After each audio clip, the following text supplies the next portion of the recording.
რასაც ელოდით და რაც შემდეგ გზამკვლევად გამოგადგებათ. სკოლამ რასაც ველოდი, ნამდვილად არ მომცა. რა ვიცი.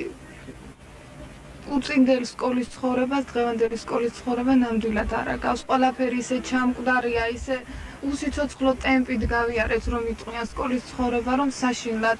ჯერ ესეთი სკოლაში ძალიან დიდი მნიშვნელობა აქვს, როდესაც ყალიბდება სხვადასხვა წრეები, სადაც ბავშვები გაკვეთილების გარდა კიდე სხვადასხვა ცოდნას იღებენ. აქ იყო ხოლმე ჩამოყალიბებული დრამწრეები, მუსიკალური წრეები, ნუ ასეთი რაღაცები, ძალიან ბევრს აძლევდა ეს ბავშვებს სხვათა შორის.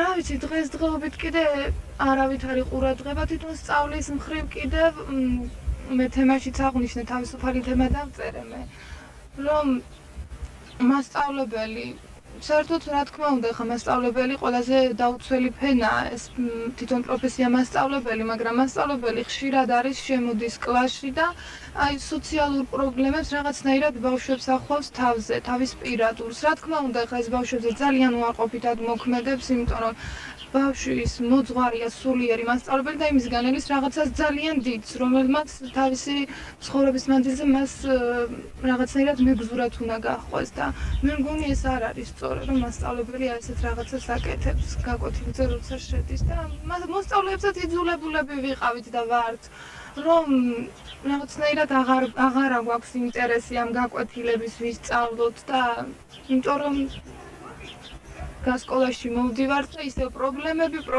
და პრობლემები. და საერთოდ სკოლა გარანტიას უნდა აძლევდეს ბავშვს, რომ სკოლის დამთავრების შემდეგ მან თავისუფლად ჩააბაროს უმაღლესში ან სხვა სასწავლებელში.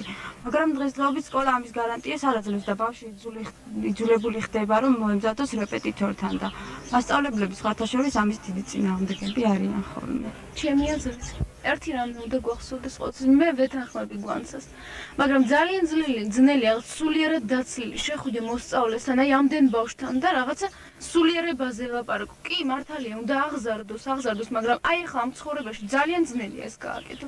ეხლა მე მინდა მითხრათ საერთოდ რას აპირებთ სამომავლოდ პატარა პირველ კლასებს რომ დაუსვამო ხოლმე შეკითხვას ვინ გინდათ გამოხვიდეთ. რა თქმა უნდა, თავიდან ყველას პრობლემა, მე ასე მგონია, ყველა ბავშვის პრობლემა, რომელიც საშუალოს ამთავრებს, სკოლას ამთავრებს, არის რა თქმა უნდა, ნუ ყველას შეიძლება არა, მაგრამ მეტი წელიწადს დღევანდელ საქართველოში მაინც არის ინსტიტუტში მოწყობის პრობლემა. რა თქმა უნდა, ეს პრობლემა მოწყობს მეც და ჩემ კლასელებსაც ძალიან ბევრსაც. და რა თქმა უნდა, მე ყველაფერი თავისებურად აეწყობა. მე ვწვავ უნივერსიტეტში ჩაბარებას, რადგანაც სურს სწავლის გაგრძელება. და მე მგონი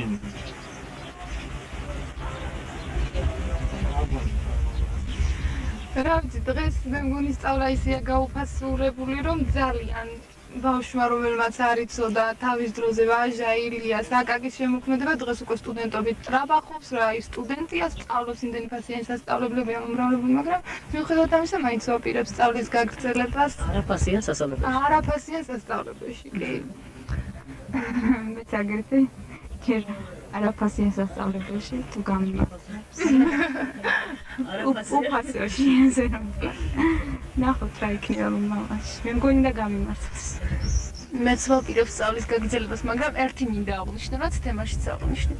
აუცილებელი არსებობდეს ფასიანი სკოლებიც და ფასიანი სასწავლებლებიც, მაგრამ რა თქმა უნდა იყოს ურთიერთთანამშრომლობა, უნდა შეეძლოს კონკურენცია გაუწიოს სახელმწიფო სასწავლებლებს. იმიტომ რომ ეს უბრალოდ სახელმწიფოს ადგება თვითონ. მოასწევს ბიუჯეტს, რა თქმა უნდა, ზოგადად სხვა თემაა, მაგრამ აღვნიშნოთ ცოტათი მაინც. თავის თუ გამიმართლა მეც ვაპირებ ჩაბარებას. კეპეიში ჩავაბარო. ხაროში არავინ დარჩებით ხო?